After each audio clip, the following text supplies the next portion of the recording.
বিবাহ পর্যন্ত করে নাই। রাবিয়া বসরি একমাত্র আল্লাহর প্রেমে পাগল ছিলেন। এই রাবিয়া বসরির ঘটনাক্রমে একদিন মৃত্যু হয়ে গেল। মৃত্যুর পর যখন তাকে কবরস্থ করা হলো, আসে কি আসে না বলেন? প্রথম যে দুইজন ফেরেশতা আছে নাম কি বলেন?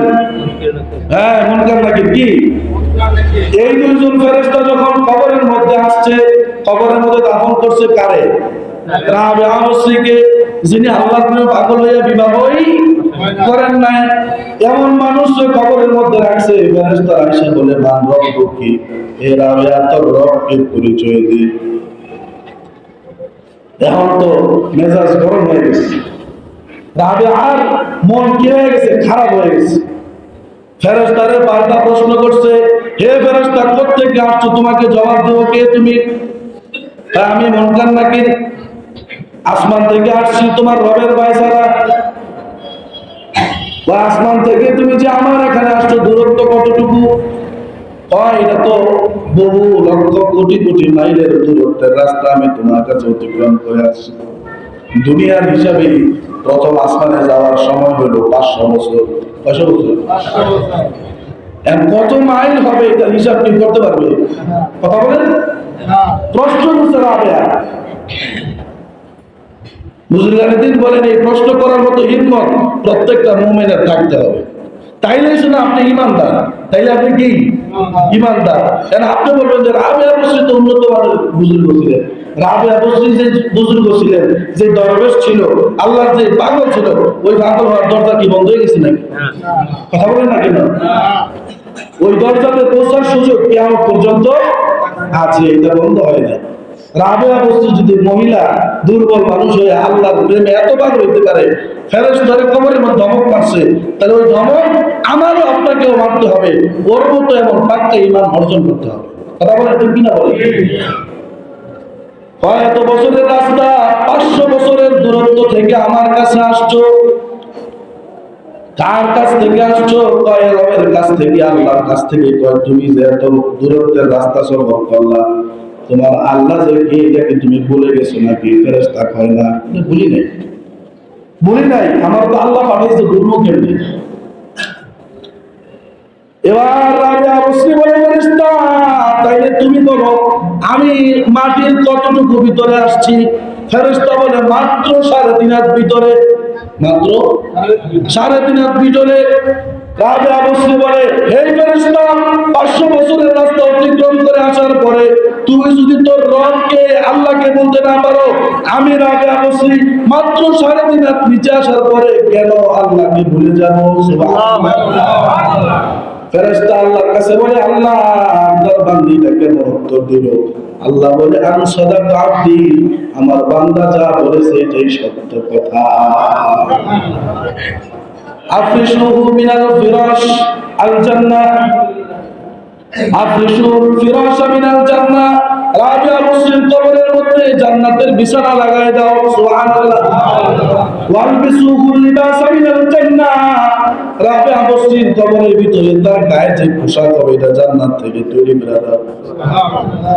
ওয়াফতাহু লাহু বাবান ইলাল জান্নাহ, তার কবর থেকে জান্নাত পর্যন্ত একটা রাস্তা খুলে দাও। অপর হাদিসের মধ্যে আসছে, কয়েক কবরটা এত বেশি প্রশস্ত করে দাও, তার চোখের সীমানা যত দূরে যায় তত দূর পর্যন্ত কবরটাও লম্বা প্রশস্ত করে দাও। আর কোন মানুষ যদি গুনাহগার হয়, কোন মানুষ যদি আল্লাহর নারাজ করিয়া কবরের মধ্যে যায়, আল্লাহ রাব্বুল আলামিন বলেন, হে ফেরেশতা তারে প্রশ্ন কর। ফেরেশতা তো কবরের মধ্যে গিয়া বক্তারে জিজ্ঞাসা, মান রব্বুকা, তোর রব কে? সে বলে, লা লা আদরি, আমি জানি না। মান নবিয়ুকা, তোর নবী কে? ওমান হাযার রাজুলুল্লাযী বুইসা ফীকুম, তোদের কাছে যে একটা মানুষ পাঠানো হয়েছিল নবুয়তের দায়িত্ব দিয়া, বলো সে কে? হাদিসের মধ্যে আসছে ওই সময় নবীজির চেহারাকে তার সামনে ধরা হবে। সুবহানাল্লাহ। কোন কবর গোরা যদি না হয়, ওই সময় নবীর দেখকেও চিনতে না। নাউজুবিল্লাহ। সবাই বলেন নাউজুবিল্লাহ। সে নবীর চেহারা দেখে বলবে, লা আদরি, আমি ওনারে চিনি না। নাউজুবিল্লাহ। কত বড় কবর গোরা! আল্লাহ আমাদেরকে কবর করার হওয়া থেকে হেফাজত করুন। আল্লাহ যেন নবীকে দেখার সাথে সাথে তার মারিফত অর্জন করার তৌফিক আমাদেরকে দান। সে বলবে লা লা আদরি, আমি কিছুই জানি না।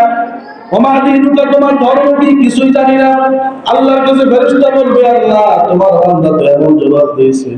আল্লাহ বলবেন হাফিসু আলফিরাশা মিনান নার, তার কবরের বিছানাটা জাহান্নাম থেকে তৈরি করে দাও, আগুনের বিছানা। আগুনের বিছানা, তার বিছানা বানায় দাও। ওয়ালবিসু লিবাসা মিনান নার, তার জামাটা বানায় দাও জাহান্নামের আগুন দিয়া জামা। নাউযুবিল্লাহ। ওয়াফতাহু লাহু বাবান ইলান নার, তার যেই জাহান্নামে দেওয়া হবে ওই জাহান্নাম পর্যন্ত তার কবরের মধ্যে একটা রাস্তা খুলে দাও। ওই কাল কিয়ামতের ময়দানে যদি ধরা খেয়ে যায়, আল্লাহর কাছ থেকে বাঁচার কিন্তু কোনো উপায় নাই। বাঁচার সুযোগ আছে দুনিয়াতে। আল্লাহ তাআলা ওই জগৎ থেকে পাঠাইলেন মায়ের পেটের জগতে, মায়ের পেটের জগৎ থেকে আসলাম দুনিয়ার জগতে, দুনিয়ার জগৎ থেকে আল্লাহ কবরের জগতে পাঠাইবেন। আমার এতক্ষণের বয়ানের উদ্দেশ্য হলো এই দুনিয়ার জগৎ এমন একটা জগৎ যেখানে চাইলেও নিজের সংশোধন করা যায়। যে কথা বলতে কিনা বলেন, কিন্তু কেউ যদি মনে করেন কবরে গিয়ে সংশোধন হওয়ার চেষ্টা করে, এটা কোনোভাবে সম্ভব হবে? কবরে গিয়ে যতই চেষ্টা করুক, আরে কবর কি, সে আল্লাহর কাছে আখিরাতে যাওয়ার পরেও বিচারের মাঝেও বলবে আল্লাহ আমাদেরকে একটু ফিরে দেন। আমাদেরকে কি করেন? ফিরে দেন। ফিরে দেওয়ার পরে আল্লাহকে কি করবি গিয়া? আপনার প্রতি ডাবলের ডাবল ঈমান আনবো, আমল করবো, এক লাইন দাঁড়ায় অবাধ্য জয় করবো, কোনো কি নেই, লাভ হবে? ওই হাসরের ময়দান থেকে ফিরে আসার যেমন কোনো সুযোগ নাই, হাসরের ময়দানে পাড়ি দেওয়ার জন্য সবচেয়ে বড় জায়গা হইল কবর। ওই কবরের মধ্যে গিয়ে ধরা খায় গেল কি নেই, বলাবার কোনো জায়গা নাই। আল্লাহ বলেন আইনাল মাফার, আজকে কবরের মধ্যে কোনো সাথী নাই, কোনো বাজি নাই, কোনো সঙ্গী নাই, এখান থেকে কেউ চাইলে পালাইতে পারবে না।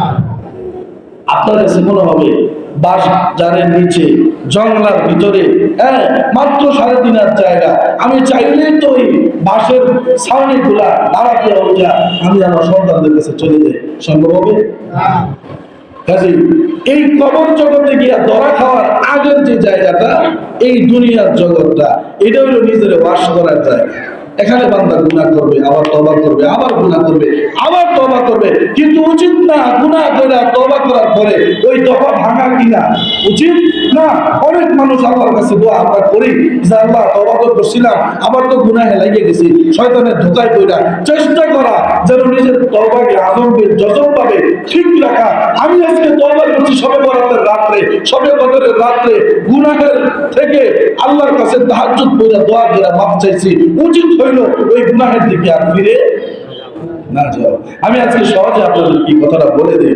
আমরা অনেকে বলি যে হুজুর আমি তো তওবা করছি, মানে আমার তওবা যে কবুল হয়েছে বুঝবো কিভাবে? এটা শোনেন, আপনার তওবা যে কবুল হয়েছে এটা বোঝার সবচেয়ে বড় আলামত বা নিদর্শন হইল, মনে করেন আপনার ভিতরে একটা গুনাহের খাসলত ছিল, আপনি ওই গুনাহের খাসলত থেকে আল্লাহর কাছে তওবা করছেন যে আল্লাহ আমি আজকে অমুকের কিছু টাকা বাইরে দিচ্ছি বা অমুকের কিছু ক্ষতি করছি, আল্লাহ আমি তার কাছেও মাপ চাইছি, আমি আপনার কাছেও কি চাইতেছি, মাপ চাইতেছি।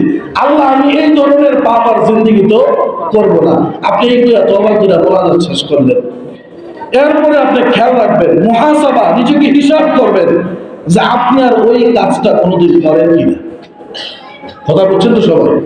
চুরির থেকে তওবা করছেন, 20 বছর হয়েছে তওবা করছেন, কয় বছর? 20 বছর আপনি একবারও কি করেন নাই, চুরি করেন নাই, করতে মনেও চায় না। মনে রাখবেন আপনি ওই দিনের তওবা আল্লাহ কবুল করছেন।